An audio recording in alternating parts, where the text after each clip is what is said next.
Hello viewers, welcome to the March edition of Tech Bytes by Nasscom Insights. It's here that we share with you the latest report launches, events, and leadership conversations that happened last month. There are 4 things that I would like to share with you this time. First up, we recently concluded the 33rd edition of Nasscom's Technology Leadership Forum NTLF 2025 in Mumbai on the 24th and 25th of February. It's here that we bring all the global and technology leaders and thinkers on the same stage to discuss the future of technology and technology industry in India. Next up, the most awaited Annual Strategic Review Study 2025. We will delve a lot deep into the study, what it covers for the technology industry, the global events that shaped CY 2024, and the outlook for the industry in the coming year. Third, we launched another very important report on India at 2047, transforming India into a tech-driven economy. This is Nasscom's first ever perspective on Viksit Bharat by 2047. Finally, we give you a glimpse of all the events and leadership sessions that we've done with our member companies. So let's get started. Now I'd like to invite Nirmala to talk a lot more about the Annual Strategic Review 2025 report. Nirmala, welcome to the show. Thanks, Namita. We launched the 34th Annual Strategic Review this year at NTLF in February. Tell us a lot more about what are the highlights in this year's report. Great. So Namita, this year also, like previous years, the strategic review report is broken down into 4 sections. First, we have the global economic analysis of the global economic conditions and its impact on tech spend in CY24. Then you have the tech performance for Indian tech industry performance for FY25. You have a section on the growth drivers and key themes that stood out in FY25, and one more section where we are covering the FY26 outlook for the tech industry. I would like to deep dive into some of these sections. First and foremost, analysis of the global economic situation, the geopolitical conflicts, and the sectoral themes showed us that the overall growth, world growth has remained stable. What this translates into is that the tech spend has also grown.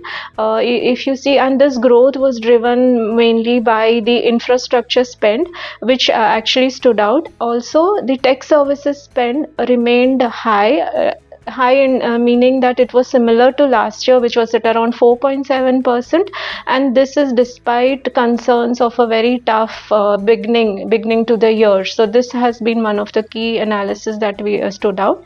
If you look at the Indian tech industry performance, India, their tech revenues is expected to grow by around 5.1% in FY25.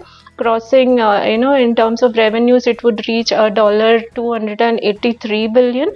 And also the hiring, we are actually net hiring was around 126K, which is 126,000 for the year, and this translates into an overall employee base of around 5.8 million for the industry. In terms of this revenue that we spoke about includes both domestic and exports, where exports is a major chunk and accounts for over 200 billion. So if you look at the segment-wise growth, IT services, ER&D, BPM, products, all the segments showed consistent growth for the year.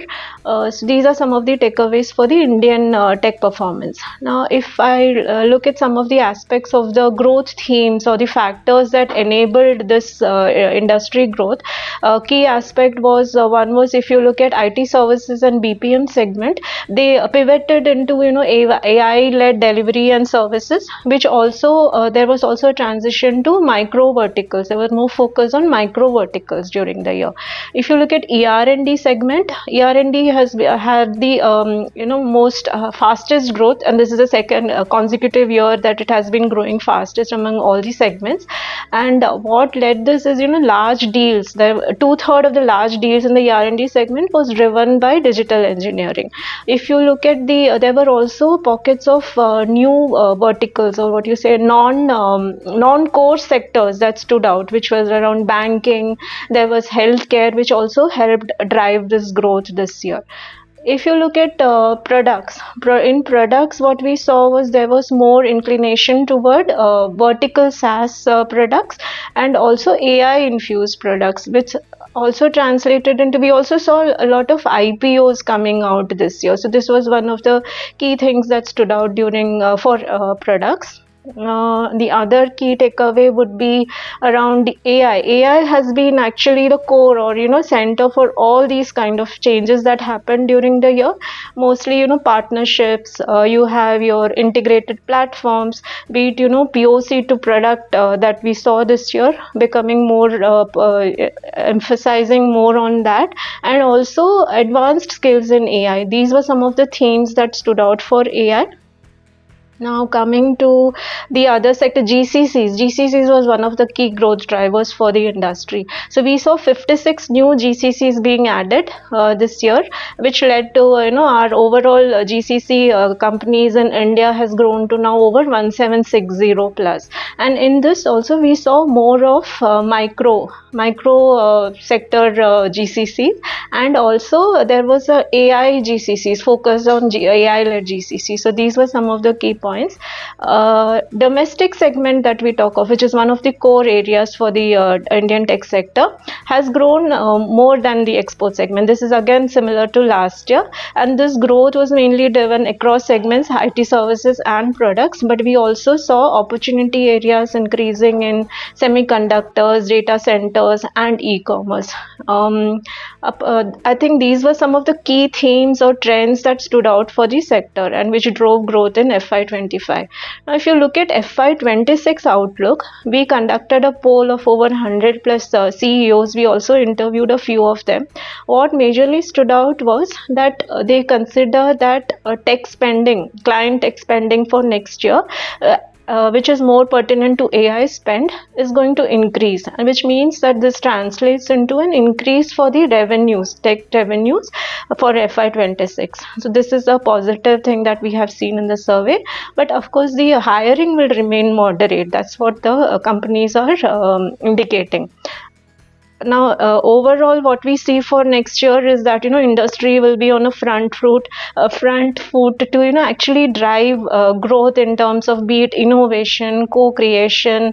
You have your AI-led changes that we are seeing. So it's sum it up, we see that it's going to be a positive year for the industry. Fantastic. Thank you so much, Nirmala. Viewers, this was a 50,000 feet level view. This is an over 150-page comprehensive report that you should be able to view on our websites, both community.nasscom.in as well as our main website, nasscom.in. This is one of our couple of paid reports, but we will soon be running with some discount schemes, so do look out for that. This is a report you want to have, which captures the entire tech industry performance of FY25. Thank you, Nirmala. Thank you. Invite Kuhu, who would share more insights on the India at 2047 report with us. Kuhu, welcome to the show. Thanks, Namita. Kuhu, the India at 2047 report that we've done is a one-of-a-kind report. Tell our viewers a lot more about the approach as well as the key insights that have come out. Sure, Namita. So Nasscom Insights launched its inaugural report on India 2047 last month, which is done in partnership with Bain and Company. So the report covers, comprehensive analysis of India's current and future state of affairs, covering socio-economic, sectoral and technological aspects. And it also lays out, a technology roadmap for India to become a Viksit Bharat by 2047. And the technology roadmap is focused on the sectoral growth in particular. Now I'll give you a few key highlights from the report. So India currently stands at the cusp of a major transformation because there is a need to move towards a high income economy and also a sustained GDP growth. Now what does it translate to? Basically, it translates to the fact that achieving the Viksit Bharat vision requires a sustained annual growth of around 10% and achieving a $35 trillion GDP and a per capita income of around $20,000, which would require a GDP CAGR growth of around 9 to 10%. Right. So However, sustaining this high level of growth would be an uphill task considering, India's current gaps that exist and looming challenges, including infrastructure deficits, then there's the urban rural divide, sustainability pressures, and also increasing protectionism. Now, in this report, what we find is that, aligning sectoral growth with the overall 2047 vision is a must, and technology enabled transformation for sectors, particularly the priority sectors, is a must. Overall, what we found in the analysis is that electronics, energy, chemicals, automotive, and services are going to drive the majority of India's growth in 2047. Overall, if I talk about the services sector, this includes BFSI, retail, healthcare, telecom, and technology are the sectors that are going to drive the growth, including manufacturing led sectors as well, and together these are going to contribute around 60% and 32% to overall India's GDP by 2047. Also, apart from these highlights that I've just mentioned, there are also key focus areas for the government that we've highlighted in the report, and these particularly include, increasing participation in global value chains, then physical infrastructure expansion, and also, research-led innovation. That is going to be critical. Likewise, I would also say that monetization and commercialization of future and emerging technology is going to be critical for strengthening India's technology position globally. And lastly, I would urge our viewers to download the report and take a look at what deeper insights have been provided. Thanks, Namita. Thank you, Kuhu, for giving us those insights. Viewers, this is a free download available at our websites and a definite read for all of you, where we've taken our perspective on what would Viksit Bharat by 2047 be like.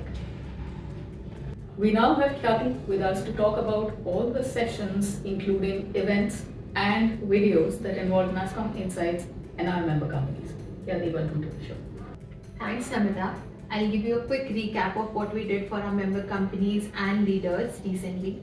To begin with, Nasscom's first ever Women in Tech Awards 2024, where we celebrated all these women leaders in technology sector who are driving innovation. Additionally, we also launched our coffee table book, Indomitable Women in Tech, celebrating achievements and allies in India, where we showcase industry best practices, leadership stories of all these women driving innovation in the Indian technology sector. Next, a very interesting Tech Talks episode where we had industry leaders from AIMS, SAP, Equitable Global Healthcare Foundation sharing their expertise on AI, digital health, and enterprise transformation. Nasscom's annual strategic review report 2025 is now live. About our YouTube short section where our analysts cover what to expect from this report. Last but not the least, Nasscom Insights recently participated in two very interesting events. First is BTOPEX Summit in Bangalore, and the other one is Off the Grid event on careers in fintech at Sparsh Global Business School. Watch these sessions, follow our social media handles where we put out all the events where we share our thought leaderships at, and download the reports from all the links given in the description box below. Thank you. Thank you, Khyati. Thanks, Namita. Viewers, this is it from our end for this month. Do stay tuned when we come back next month with another interesting lineup of reports from our end. We'll launch our Technology Startup Landscape Report, which is our annual flagship report. Next up, an interesting study on SMEs in technology industry and their take on AI, as well as another report on the CSR activities by the technology industry. Stay tuned for all the events, videos, leadership conversations, and download all the links from the detailed description below. Till then, see you.